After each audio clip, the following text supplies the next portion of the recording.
engine sounds really good. Listen to that.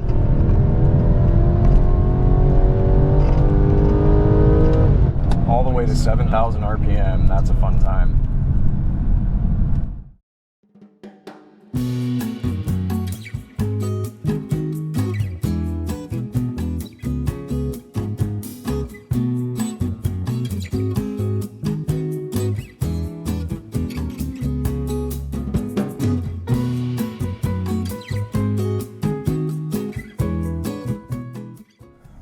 Hey everyone, and welcome back to another video here on the Auto Wisdom YouTube channel. Today I'm sitting behind the wheel of a 2017 BMW F22 chassis 230i.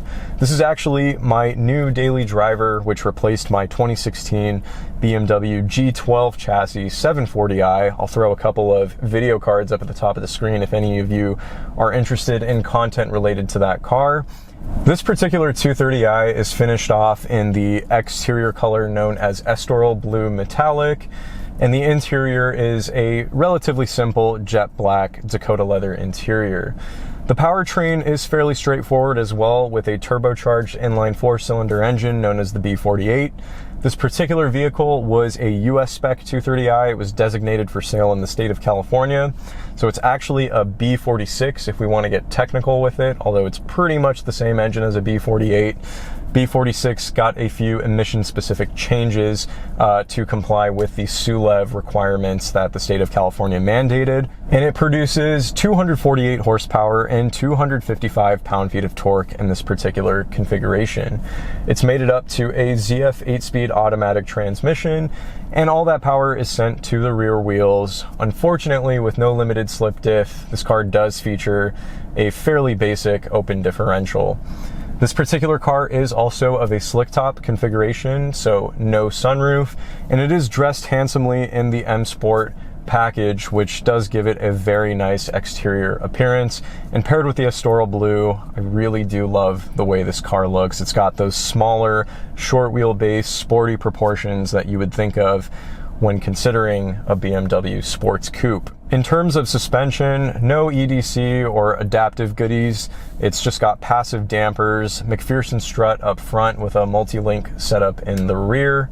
I picked this car up for about 10 grand from a private seller a couple months ago and have been daily driving it since. So let's take it out for a spin and see if a nearly 10-year-old base model 2 Series is worth the price of admission.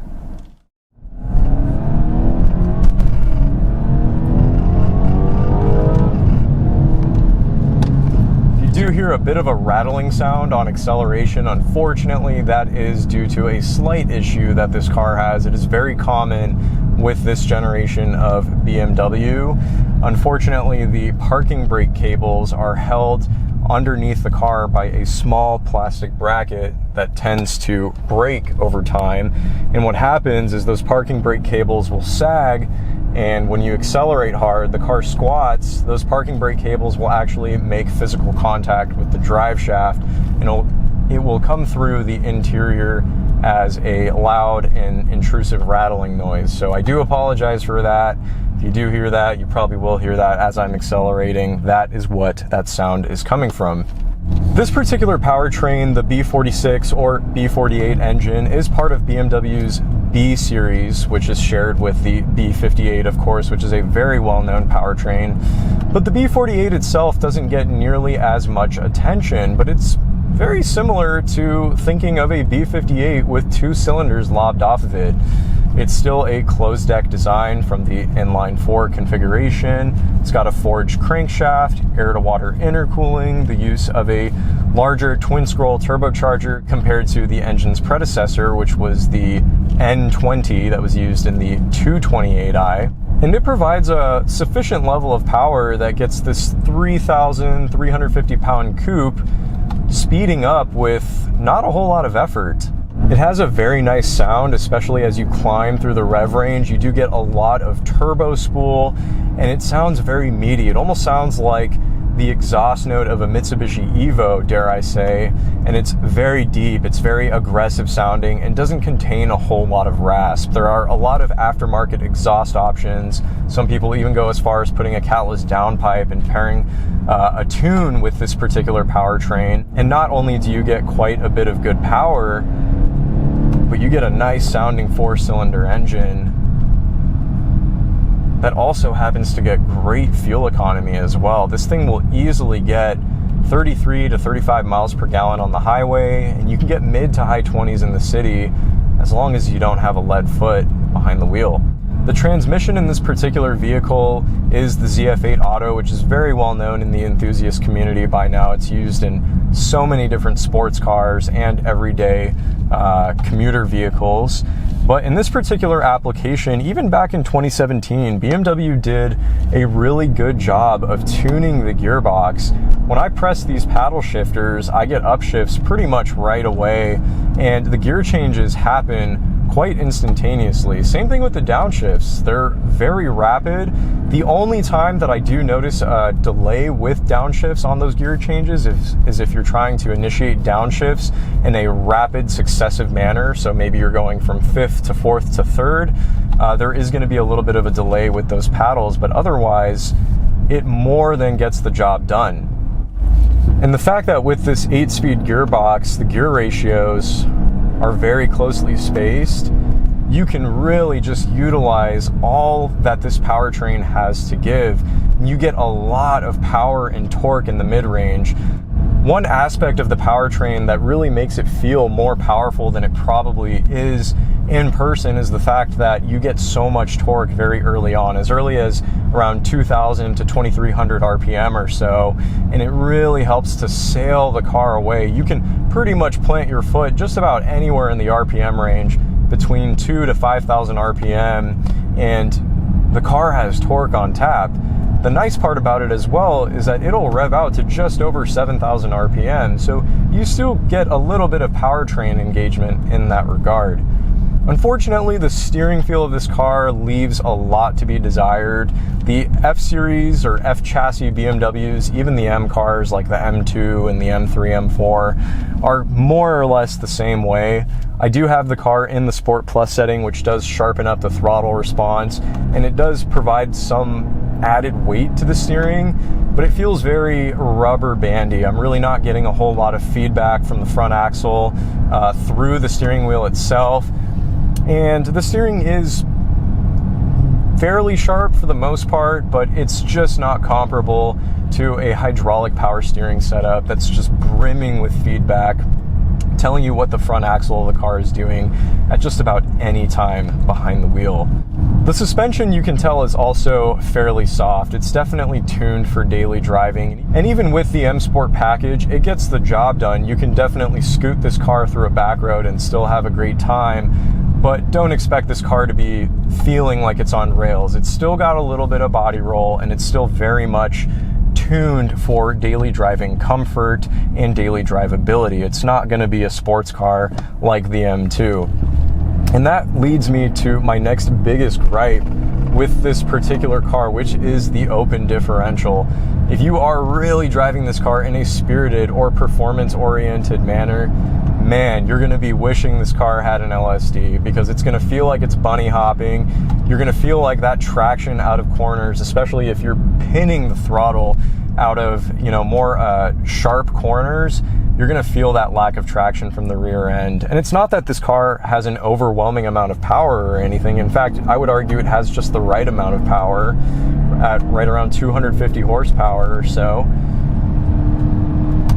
But it does leave more to be desired, and I really do wish BMW offered an M Performance LSD like they did for the M240i, and later on with the new G chassis 230i BMWs, you can option a limited slip differential.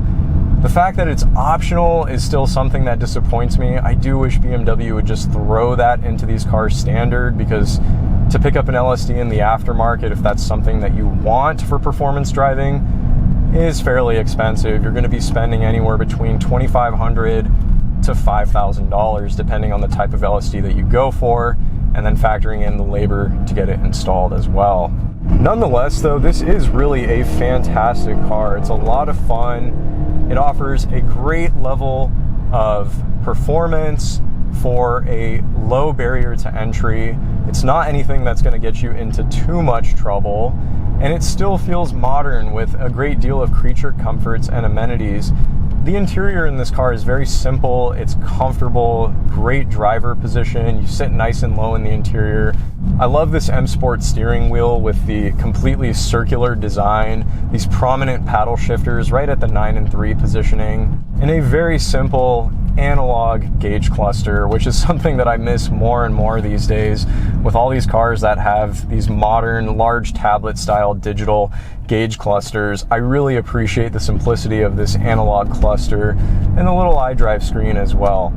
For a daily driver, this car does check a lot of boxes off. It's a short wheelbase, fun little sports coupe that's very zippy around town. It's great on fuel economy, pretty reliable for the most part, aside from the B48 engine, and the B58 engines are also notorious for this, but because of their more complex cooling systems, they do run 2 separate cooling circuits because they're air to water intercooled. You do get a lot of coolant leaks, like the water neck, the oil filter housing, the expansion tank can go bad, and upper radiator hose, those types of things. That's really one of the biggest things to watch out for, is just kind of like degrading cooling hoses. But for the most part, the engine and transmission combo are rock solid on these vehicles. And if you're interested in aftermarket tuning and sports car performance, there is a lot of upgrades and support for that in terms of getting more power and better handling out of the chassis. And even just driving this car here, it's not a fancy back road or anything. It is just such a blast.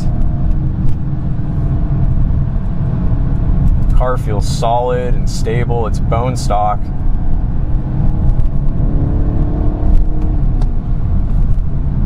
For 10 grand, I mean, that's how much I paid for this car, and that kind of is the going value, like $10,000 to $15,000 for a 230i. Great daily driver if you don't need a whole lot of space and are looking for a dual purpose vehicle that offers fun and practicality. It's a solid car, and that's why I bought one.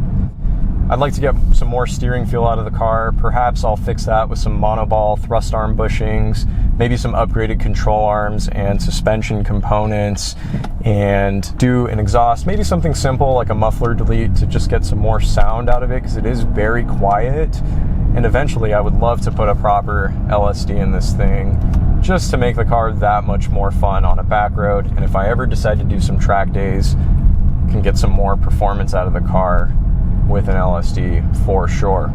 Well guys, that's going to do it for today's video. I hope you enjoyed this review on the BMW 230i. Stay tuned for more reviews and more car content that is going to be coming to the Auto Wisdom YouTube channel.